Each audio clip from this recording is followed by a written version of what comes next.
Hello friends, welcome to my channel live engineering.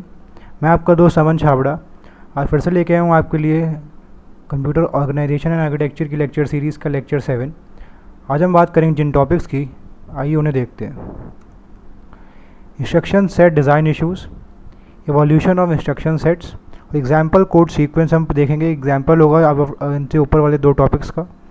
तो आइए start करते हैं बिना टाइम वेस्ट करें।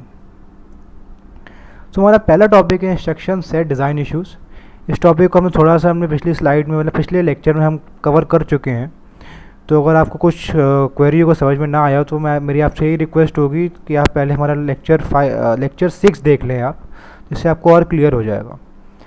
तो नंबर ऑफ एक्सप्लिसिट ऑपरेंट्स जो होते हैं हमारे 0, 1, 2 या 3 हो सकते हैं। मतलब किसी पर्टिकुलर इंस्ट्रक्शन में अगर हमें ऑपरेंट्स यूज़ करने हैं इंस्ट्रक्शन को एग्जीक्यूट कराने वक्त, तो हमारे पास 0 हो सकता है, 1, 2 या 3। अब इसका मतलब क्या है? तो आइए इन्हें कोई एग्जांपल की मदद से देखते हैं। मतलब यहाँ पे पहला इंस्ट्रक्शन है ऐड R1। यहाँ पे हमारा R1 जो एक टाइप का ऑपरेंड है, इसे हम कहेंगे यहाँ पे एड्रेस इंस्ट्रक्शन। तो यहाँ पे हमारा एक ऑपरेंड है, इसलिए यहाँ पे हम कहेंगे कि यहाँ पे हमारा एक एड्रेस इंस्ट्रक्शन है। दूसरा है हमारा ऐड R1 R2। यहाँ पे हमारे दो ऑपरेंड्स है, तो यहाँ पे हम कहेंगे यहाँ पे हमारे 2 एड्रेस इंस्ट्रक्शन है। और सिमिलरली तीसरे में हम कहेंगे हमारे 3 एड्रेस इंस्ट्रक्शन है, क्योंकि यहाँ पे हमारे 3 ऑपरेंड्स है R1, R2 और R3। अब हम बात करते हैं लोकेशन ऑफ ऑपरेंड्स की। ऑपरेंड्स की लोकेशन क्या हो सकती है? हमारी रजिस्टर्स में स्टोर हो सकते हैं, एक्यूमुलेटर में स्टोर हो सकते हैं और मेमोरी में। अब यहाँ पे एक नया टर्म आया है एक्यूमुलेटर। एक्यूमुलेटर से आप लोग ज़्यादा फेमिलियर नहीं होंगे, इसलिए आपको बता दूँ कि एक्यूमुलेटर कुछ नहीं, एक टाइप का स्पेशल रजिस्टर होता है जो कि हमारे ऑपरेंड को स्टोर करता है। स्पेसिफिकेशंस ऑफ ऑपरेंड लोकेशन, हमारे लोकेशंस की जो हमारे ऑपरेंड की लोकेशन होती है वो कुछ स्पेसिफाइड लोकेशन होती है। अब इसका मतलब क्या है? इसका मतलब ये है कि हमारे जो ऑपरेंड स्टोर होते हैं मेमोरी में, वो कोई स्पेसिफाइड लोकेशन में स्टोर होते हैं। अब वो अब उन्हें हम जहाँ पे स्टोर करते हैं वहाँ से हम उन्हें एक्सेस कैसे करा सकते हैं, ये हमें एड्रेसिंग मोड्स बताता है। तो एड्रेसिंग मोड हमारे कुछ टाइप के होते हैं, जैसे कि register addressing modes, immediate addressing modes, indirect addressing mode और relative addressing. So basically addressing mode specify करता है कि how operands can be accessed in an instruction. Addressing mode काफ़ी बड़ा टॉपिक है, इसे हम आगे आने वाले लेक्चर में इसे और डिटेल में हम पढ़ेंगे, इसलिए आप चिंता मत करिएगा कि सर ने एड्रेसिंग मोड्स तो ज़्यादा पढ़ाया ही नहीं। तो आगे हम इसे बहुत डिटेल में पढ़ने वाले हैं। तो साइजेस ऑफ ऑपरेंड सपोर्टेड, तो जिन ऑपरेंड्स को हम यूज़ करते हैं उनके साइजेस कैसे कैसे सपोर्ट होते हैं। जैसे कि बाइट हमारा 8 बिट्स का होता है, हम पहले पढ़ चुके हैं। हाफ वर्ड 16 बिट्स का होता है, वर्ड 32 बिट्स का होता है और डबल 64 बिट्स का। और ऑपरेशंस पे और ऑपरेंड्स पे हमारे कौन कौन से ऑपरेशंस जो है वो हमारे हम एग्जीक्यूट के परफॉर्म करा सकते हैं, वो है हमारे ऐड यानी कि एडिशन, सब यानी कि सब्ट्रैक्शन, मल यानी कि मल्टीप्लिकेशन, और मतलब लॉजिकल और ऑपरेशन, एंड मतलब लॉजिकल एंड ऑपरेशन, CMP मतलब कंपेयर करना ऑपरेंड्स को, मूव मतलब मूव कराना ऑपरेंड को, नाम से पता चल रहा होगा आपको, और JMP मतलब जंप कराना। सो एवोल्यूशन ऑफ इंस्ट्रक्शन सेट। तो अब हम बात करेंगे हमारे इंस्ट्रक्शन सेट की, जो उनके पूरा प्रॉपर डिस्कस करेंगे हम कब वो एवोल्यूशन मतलब वो कब एग्जिस्टेंस में आए, कौन कौन से उसके एग्जांपल्स होते हैं, और इंस्ट्रक्शन से एग्जांपल लेके उन्हें हम डिस्कस करेंगे। तो हमारा पहला है एक्यूमुलेटर बेस्ड। ये हमारा इंस्ट्रक्शन सेट जो है 1960s में हमारा आया था एग्जिस्टेंस में, और हमारे इसके एग्जांपल्स है एडसेक और IBM 1130। इसके हमारे अगर हम इंस्ट्रक्शंस की बेसिस पे डिस्कस करें तो हमारा इस इंस्ट्रक्शन में हमारा एक एड्रेस इंस्ट्रक्शन होता है, मतलब एक ऑपरेंड इसमें होता है हमारा। एग्जाम्पल है ऐड एक्स।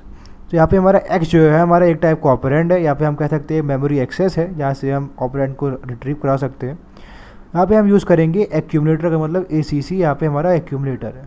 तो हम यहाँ पे क्या करेंगे, ACC में हम पहले हम जो वैल्यू स्टोर है eight the address of x उसे हम ऐड कराएंगे और स्टोर करा देंगे ACC में। ACC यहाँ पे कॉन्स्टेंट या नल वैल्यू होगी जो कि हमारी वैल्यू ऑफ एक्स पे कोई फ़र्क नहीं डालेगी। सेकेंड है हमारा स्टैक बेस्ड। ये हमारे 60-70s में हमारे एग्जिस्टेंस में आए थे। इसका एक क्लासिकल एग्जांपल है बरोस 5000। इसमें हमारे एड्रेस इंस्ट्रक्शन कोई भी नहीं होता है, मतलब 0 एड्रेस इंस्ट्रक्शन, कोई भी ऑपरेंड को हम इसमें यूज़ नहीं करते। यहाँ पे सिर्फ और सिर्फ हमारा ऑपरेशन या ऑपकोड ही होता है। यहाँ पे एग्जांपल में देख रहे होंगे आप, यहाँ पे हमारा ऐड, यहाँ पे हमारा ऐड सिर्फ और सिर्फ ऑपरेशन है या ऑप कोड है और कोई भी ऑपरेंड नहीं दिख रहा है आपको। तो स्टैक बेस में हम, आपने पढ़ा होगा स्टैक बेस में हम दो टाइप के स्ट्रेटेजीज को फॉलो करते हैं, यानी कि फाइलो मतलब फर्स्ट इन लास्ट आउट, या लीफो मतलब लास्ट इन फर्स्ट आउट। तो यहाँ पे टॉप ऑफ द स्टैक पे जो वैल्यू होगी उससे हम ऐड कराते हैं उसकी नेक्स्ट की वैल्यू, मतलब उसके बाद में जो वैल्यू स्टोर है उससे, और वापस रिजल्ट को स्टोर करा देते हैं टॉप ऑफ द स्टैक मतलब TOS में। तीसरा है हमारा मेमोरी बेस्ड, ये हमारा 70s 80s में आया था। इसका एग्जांपल है हमारा IBM 360, ये भी काफ़ी पॉपुलर है। इसमें हमारे 2 या 3 एड्रेस इंस्ट्रक्शंस को हम यूज़ करते हैं। इसके एग्जांपल देखिए आप कि ऐड A और B, यहाँ पे हमारे 2 या 3 ऑपरेंड हो सकते हो। तो यहाँ पहले एग्जांपल में हमारे 2 ऑपरेंड है मतलब A और B। अब नाम से पता चल रहा होगा आपको कि हमारे मेमोरी बेस्ड है। इसका मतलब ये है कि हमारे दोनों ऑपरेंड्स जो होंगे हमारे, हम मेमोरी एक्सेस से ही हमें मिल सकते हैं, मतलब हमें उनको मेमोरी एड्रेस हमें पता होगा, एड्रेस पे जाके उन्हें ऑपरेंड्स को हम एक्सेस कर पाएंगे।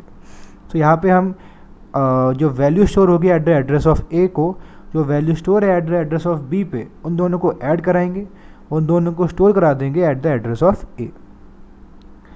तीसरा हमारे जो है दूसरा एग्जांपल जो इसमें हमारे 3 हमारे ऑपरेंड स्टोर है, यानी कि ऑपरेंड्स यूज़ होंगे, यानी कि A, B और C। तो उसमें आप देखिए कि यहाँ पे हमारे हम जो मेमोरी एक्सेस करके हम, यहाँ पे 3 हमारे मेमोरी एक्सेस होंगे A, B, C तीनों के लिए। सो वैल्यू स्टोर जो होगी eight the address of B में, उसको हम ऐड कराएंगे value stored at the address of C। फिर दोनों का रिजल्ट जो आएगा उसे हम वापस ऐड करा दें, स्टोर करा देंगे eight the address of A, यानी कि MEM A पे। चौथा है हमारा रजिस्टर मेमोरी बेस्ड, 1970s में आया था ये, और अब प्रेजेंट में भी यूज़ कर रहे हैं। इसका एग्जांपल है इंटेल x86 जो काफ़ी ज़्यादा पॉपुलर है ये। इसमें हमारे 2 एड्रेस इंस्ट्रक्शन पे यूज़ कराते हैं हम। और एग्जांपल देखिए आप, लोड R1, X। तो यहाँ पे हम, यहाँ पे एक नाम से पता चल रहा होगा आपको रजिस्टर मेमोरी बेस्ड। यहाँ पे हमारा एक ऑपरेंड जो है रजिस्टर में स्टोर होगा और दूसरा हमारा मेमोरी एक्सेस से हमें मिलेगा। तो एग्जांपल देखिए आप कि लोड R1X में हमारा X जो है हमारा मेमोरी एक्सेस से हम ऑपरेंड को ले रहे हैं, उससे लोड करा दे रहे हैं R1 में। सिमिलरली अगर हमें किसी डेटा को स्टोर कराना है तो तब भी हम ऐसे ही परफॉर्म कर सकते हैं, वर्कआउट कर सकते हैं। पांचवा और आखिरी हमारा इंस्ट्रक्शन सेट है रजिस्टर बेस्ड। अब इसका एग्जिस्टेंस जो है 1960s में आया था और प्रेजेंट में भी यूज़ करते हैं। इसके एग्जांपल है MIPS, ये भी काफ़ी पॉपुलर है और काफ़ी वेल डिफाइंड स्ट्रक्चर है इसका, CD 6600 और स्पार्क। एग्जाम्पल से डिस्कस करें तो यहाँ पे हमारे तीनों हमारे ऑपरेंड्स जो होते हैं रजिस्टर्स में स्टोर होते हैं, ऐड R1, R2, R3। तो तीनों ऑपरेंड्स जो हमारे रजिस्टर्स में स्टोर है। तो यहाँ पे हम सिंपल एक एडिशन ऑपरेशन परफॉर्म कर रहे हैं जिसमें हम R2 और R3 की वैल्यू को ऐड करा के R1 में स्टोर करा दे रहे हैं। अब हम बात करेंगे एग्जाम्पल की, जो हमने जितने भी अभी इंस्ट्रक्शन सेट्स पढ़े उनको हम एग्जाम्पल से बहुत ज़्यादा डिटेल या डिस्कस करेंगे। तो हमारा एग्जाम्पल है Z = X + Y, मतलब अगर हमें X और Y को हमें ऐड कराना है और स्टोर कराना है रिजल्ट Z में, तो हम इसे कैसे इंप्लीमेंट कराएंगे अलग अलग इंस्ट्रक्शन सेट्स की मदद से, आइए देखते हैं। तो पहला है हमारा स्टैक मशीन। तो हम स्टैक में हम पहले हम पता है हमें स्टैक में कि हम 2 ऑपरेशन परफॉर्म कर सकते हैं स्टैक में, पुश और पॉप। पुश मतलब डेटा को स्टैक में डालना या पुश करना, और पॉप मतलब डेटा को निकालना स्टैक में से या पॉप करना। तो यहाँ पे हमारा हम पहले x की वैल्यू को पुश करेंगे टॉप ऑफ द स्टैक में, फिर टॉप ऑफ द स्टैक से वो हमारा मेमोरी में स्टोर हो जाएगा। फिर इसी के साथ हम दूसरे ऑपरेंड यानी कि y को पुश करेंगे टॉप ऑफ द स्टैक में। तो अब हमारा x जो होगा वो टॉप ऑफ द स्टैक पे नहीं रहेगा, वह सेकंड लोकेशन पे आ जाएगा और टॉप पे आ जाएगा हमारा y। अब हम इन दोनों को हम ऐड कराएंगे और ऐड करने के बाद हमें रिजल्ट जो मिलेगा उसे हम z में स्टोर करा के पॉप करा देंगे। So the add instruction pops 2 elements from stack and adds them and pushes back result. तो यहाँ पे हमारा जो ऐड इंस्ट्रक्शन जो होगा ये हमारा जो 2 एलिमेंट है उनको रिजल्ट को पॉप कराएगा, बाद में इसका रिजल्ट जो है पुश कर देगा मेमोरी में। तो सिंपल सा हमारा एक स्ट्रक्चर है, यहाँ पे देख रहे होंगे आप। यहाँ पे हम टॉप ऑफ द स्टैक में वैल्यू पुश कराएंगे, उसके बाद हम दोनों वैल्यूज़ को लेंगे मेमोरी से, ALU में ऐड ऑपरेशन परफॉर्म कराएंगे, फिर हम जो रिजल्ट मिलेगा हम उसे वापस हम मेमोरी में स्टोर करा देंगे। काफ़ी सिंपल है। दूसरा है हमारा एक्यूमुलेटर बेस्ड मशीन। यहाँ पे हम पहले लोड कराएंगे वैल्यू ऑफ x को, मतलब क्या है, हम जो हमारे value which is stored at the address of x को उसे हम पहले स्टोर करा देंगे एक्यूमुलेटर में, फिर हम क्या करेंगे, ऐड कराएंगे एक्स की वैल्यू में वाई को। इसका मतलब ये है कि हम एक्यूमुलेटर में हम ऐड करा देंगे वैल्यू ऑफ वाई को। अब हमारी वाई हमारी मेमोरी एक्सेस है ये भी, तो हमारे एक्यूमुलेटर हमारी वैल्यू ऑफ एक्स स्टोर है, दोनों को ऐड कराएंगे और स्टोर करा देंगे रिजल्ट एक्यूमुलेटर में। लेकिन हमारी रिक्वायरमेंट जो है वो जेड में है, इसलिए हम अब एक्यूमुलेटर से रिजल्ट को लेके जेड में स्टोर करा देंगे। So all instructions assume that one of the operands and also the result is in a special register called accumulator.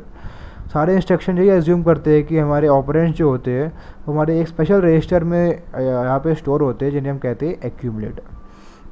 यहाँ पे आप देख रहे होंगे कि हमारा ऑपरेंड एक्यूमुलेटर से आया यानी कि एक्स, दूसरा हमारा ऑपरेंड जो है मेमोरी से आया यानी कि वाई। दोनों को हमने ALU में भेजा, हमने यहाँ पे ऐड ऑपरेशन परफॉर्म करा दोनों पे, और बाद में हमने रिजल्ट जो हमें मिला हमने वापस एक्यूमुलेटर में स्टोर कराया। उसके बाद हमारी रिक्वायरमेंट के हिसाब से हमने उसे मॉडिफाई करा के जेड में स्टोर कर दिया। अब तीसरा है हमारा रजिस्टर मेमोरी मशीन। यहाँ पे हमारा एक ऑपरेंड स्टोर होता है रजिस्टर में और दूसरा होता है हमारा मेमोरी एक्सेस से मिलता है। लेकिन अगर हमें यहाँ पे दोनों मेमोरी में एड्रेस की किसी पर्टिकुलर एड्रेस पर हमारा ऑपरेंड स्टोर है, तो पहले हमें ऑपरेंड्स को एक रजिस्टर में स्टोर कराना पड़ेगा, तभी हम इस टाइप की मशीन का यूज़ कर सकते हैं। इसलिए हमने पहले यहाँ पे देख रहे होंगे आप कि लोड कराया है एक्स की वैल्यू को R2 में, तो value present at the address of x को हमने पास कर दिया R2 में, फिर हमने ऐड कर दिया R2 में value present at the address of Y में, सिंपल। और तीसरा हमारा हमने स्टोर कर दिया जो हमारी R2 में हमारी रिजल्ट हमें मिला, उसे हमने स्टोर कर दिया Z में। So one of the operands is assume to be in register and another in memory. यहाँ पे हमारा एक ऑपरेंड हमारा रजिस्टर में स्टोर होता है और दूसरा हमारा मेमोरी एक्सेस में मिलता है। तो हमने एक ऑपरेंड हमने रजिस्टर से लिया, यानी कि डायग्राम में देख रहे होंगे आप कि हमने ALU में भेजा एक ऑपरेंड रजिस्टर से, दूसरा हमने भेजा मेमोरी से, तो फ्रॉम मेमोरी। दोनों को हमने ALU ऑपरेशन परफॉर्म करने के बाद हमने परफॉर्म करा यहाँ पे एडिशन, वापस हमने रिजल्ट स्टोर करा दिया हमने आपका मेमोरी में ही। सो अब हम आ गए अपने रजिस्टर मशीन में। यहाँ पे हमारे दोनों ऑपरेंड्स जो होते हैं हमारे रजिस्टर्स में ही स्टोर होते हैं। तो हमने यहाँ पे पहले ऑपरेंड को जो वैल्यू है उसकी eight the address of x की, उसके हमने स्टोर करा दिया R1 में, यानी कि लोड करा हमने R1 में एक्स की वैल्यू को। सिमिलरली हमने लोड करा वैल्यू ऑफ वाई को R2 में, पर हमने ऐड कराया R1 और R2 की वैल्यू को और उसको हमने स्टोर करा दिया R3 में। लेकिन हमारी रिक्वायरमेंट Z में है, इसलिए हमने R3 से वैल्यू को लेके Z में स्टोर करा दिया स्टोर इंस्ट्रक्शन की हेल्प से। So this type of machine is also called as load store architecture, as only load and store instructions can access memory.